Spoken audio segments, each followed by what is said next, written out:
How to download and play Forza Horizon 4 and 5 on PC. Hey everybody, welcome back to our YouTube channel. Without any further delay, let us jump right into the process. Open up any of your web application and at the top search bar type in Steam. As you do so, you will see Steam website, click onto it and get logged into your Steam account. Here at the search bar, type in Forza Horizon 5 or 4. As you do so, scroll below and click on to add to cart for your Forza Horizon 4 or 5.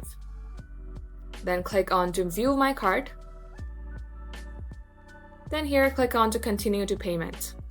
Now in case you have not logged into your Steam account, get logged into it. You can also use your QR code through your mobile to scan and get logged into your Steam account. Once done, you will see launch option instead of this continue to payment, and just click on to download, then you will be able to download it. So that wraps up today's tutorial. Thank you for watching the video till the very end.